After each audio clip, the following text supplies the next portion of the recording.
ತುಂಬಾ ಹಸಿವಾಗ್ತಿದೆ, ಬೇಗ ಕ್ವಿಕ್ಕಾಗಿ ಏನಾದರೂ ಮಾಡಬೇಕು, ತುಂಬ ಟೈಮ್ ಇಲ್ಲ ಅಂದಾಗ ಈ ರೈಸ್ನ ಮಾಡಿ ನೋಡಿ. ಜಸ್ಟ್ 5 ನಿಮಿಷದಲ್ಲೇ ಆಗಿಬಿಡುತ್ತೆ. ಮಕ್ಳಿಗೂ ತುಂಬಾ ಇಷ್ಟ ಆಗುತ್ತೆ. ಲಂಚ್ ಬಾಕ್ಸ್ಗೆ ಒಂದೊಳ್ಳೆ ರೆಸಿಪಿ. ತಡ ಮಾಡದೆ ಶುರು ಮಾಡೋಣ. ಮೊದಲಿಗೆ ಪ್ಯಾನ್ಗೆ 5 ರಿಂದ 6 ಟೇಬಲ್ ಸ್ಪೂನ್ ಎಣ್ಣೆ ಒಂಚೂರು ಕಾಯ್ದ ಮೇಲೆ ನಾನಿಲ್ಲಿ ಒಂದು 6 ರಿಂದ 7 ಬೆಳ್ಳುಳ್ಳಿನ ಕಟ್ ಮಾಡಿ ಸೇರಿಸ್ಕೊಂಡಿದ್ದೀನಿ. 3 ಹಸಿಮೆಣಸಿನ್ಕಾಯಿ, ಒಂದು ಮೀಡಿಯಮ್ ಸೈಜ್ ಈರುಳ್ಳಿನೂ ಕಟ್ ಮಾಡಿ ಹಾಕ್ಕೊಂಡು ಎಲ್ಲವನ್ನು 1 ನಿಮಿಷ ಫ್ರೈ ಮಾಡ್ಕೊಳ್ಳೋಣ. ಎಲ್ಲ ವೆಜಿಟೇಬಲ್ಸು ನಮಗೆ ಕ್ರಂಚಿಯಾಗಿ ಸಿಗಬೇಕು. ಸೊ ತುಂಬ ಟೈಮ್ ಫ್ರೈ ಮಾಡೋದೆಲ್ಲ ಏನೂ ಬೇಕಾಗಿರೋದಿಲ್ಲ. ಈಗ 1 ನಿಮಿಷ ಫ್ರೈ ಮಾಡ್ಕೊಂಡ್ಮೇಲೆ ನೋಡಿ, ಒಂದು ಸ್ವಲ್ಪ ಸಣ್ಣದಾಗಿ ಕಟ್ ಮಾಡಿರೋವಂಥ ಬೀನ್ಸ್ ಹಾಗೂ ಕ್ಯಾರೆಟ್ನ ಹಾಕ್ಕೊಂಡಿದ್ದೀನಿ. ರುಚಿಗೆ ತಕ್ಕಷ್ಟು ಉಪ್ಪನ್ನು ಸಹ ಹಾಕ್ಕೊಳ್ಳಿ. ಎಲ್ಲವನ್ನು ಮಿಕ್ಸ್ ಮಾಡ್ತಾ ಮತ್ತೆ 1 ನಿಮಿಷಗಳ ಕಾಲ ಫ್ರೈ ಮಾಡ್ಕೊಳ್ತಾ ಬರೋಣ. ನೀವು ಬಟಾಣಿ ಬೇಕಾದರೂ ಹಾಕ್ಕೊಳ್ಬೋದು ಇದ್ರ ಜೊತೆ.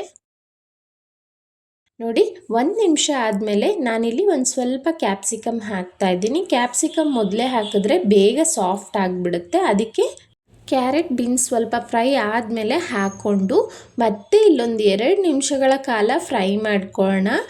ವೆಜಿಟೇಬಲ್ಸ್ ಎಲ್ಲ ಕ್ರಂಚಿಯಾಗಿ ಪರ್ಫೆಕ್ಟಾಗಿ ಕುಕ್ ಆಗಿರುತ್ತೆ. ಒಂದು ಟೇಸ್ಟ್ ಮಾಡಿ ನೋಡಿ, ಬೀನ್ಸ್ ಎಲ್ಲ ಪರ್ಫೆಕ್ಟಾಗಿ ಕ್ರಂಚಿಯಾಗಿ ಕುಕ್ ಆಗಿದ್ದರೆ ಮುಗೀತು. ಈಗ ಇದಕ್ಕೆ ಸ್ಟವ್ನ ಲೋ ಫ್ಲೇಮ್ ಇಟ್ಕೊಂಡು 1 table spoon red chilli sauce, 1 table spoon green chilli sauce ಹಾಕ್ಕೊಳ್ತಾ ಇದ್ದೀನಿ. ಅರ್ಧ ಟೇಬಲ್ ಸ್ಪೂನ್ ಆಗುವಷ್ಟು ಸೋಯಾ ಸಾಸಲ್ಲಿ ಉಪ್ಪಿನ ಅಂಶ ಇರುತ್ತೆ, ಅದಕ್ಕೋಸ್ಕರ ಕಡಿಮೆ ಹಾಕ್ಕೊಳ್ಳಿ. ನಂತರ 1½ ಟೇಬಲ್ ಸ್ಪೂನ್ ಆಗುವಷ್ಟು ಟೊಮೆಟೊ ಕೆಚಪ್ನ ಹಾಕ್ತಾ ಇದ್ದೀನಿ. ಎಲ್ಲವನ್ನು ಮಿಕ್ಸ್ ಮಾಡ್ಕೊಳ್ಳೋಣ ಒಂದ್ಸಲ. ಉದ್ರುದ್ರಾಗಿ ತಣ್ಣಗಾಗಿರೋ ಅಂಥ ರೈಸ್ನ ತಗೊಳ್ಳಿ. ಬಿಸಿ ಹಾಕ್ಬಿಟ್ರೆ ಚೆನ್ನಾಗಿರೋದಿಲ್ಲ. ನೋಡಿ, ರೈಸ್ನ ಹಾಕಿ ಈಗ ಸ್ಟವ್ನ ಹೈ ಫ್ಲೇಮಲ್ಲಿ ಇಟ್ಕೊಂಡು ಚೆನ್ನಾಗಿ ಮಿಕ್ಸ್ ಮಾಡ್ತಾ ಫ್ರೈ ಮಾಡ್ಕೋಬೇಕು. ಜಸ್ಟ್ 1 ನಿಮಿಷ ರೈಸ್ ಎಲ್ಲ ಚೆನ್ನಾಗಿ ಬಿಸಿ ಆಗೋ ತನಕ ಫ್ರೈ ಮಾಡಿಕೊಂಡ್ರೆ ಹೈ ಫ್ಲೇಮಲ್ಲಿ ಆ ಸ್ಮೋಕಿ ಫ್ಲೇವರ್ ಅನ್ನೋದು ಬರುತ್ತೆ. ತುಂಬಾ ಚೆನ್ನಾಗಿರುತ್ತೆ. ಯಾವ ರೆಸ್ಟೋರೆಂಟ್ಗಿಂತ ಕಡಿಮೆ ಇರಲ್ಲ. ಒಂದು ಸ್ವಲ್ಪ ಮೇಲೆ ಫ್ರೆಶ್ ಆಗಿರೋ ಅಂಥ ಕೊತ್ತಂಬರಿ ಸೊಪ್ಪನ್ನ ಹಾಕ್ತಾ ಇದ್ದೀನಿ.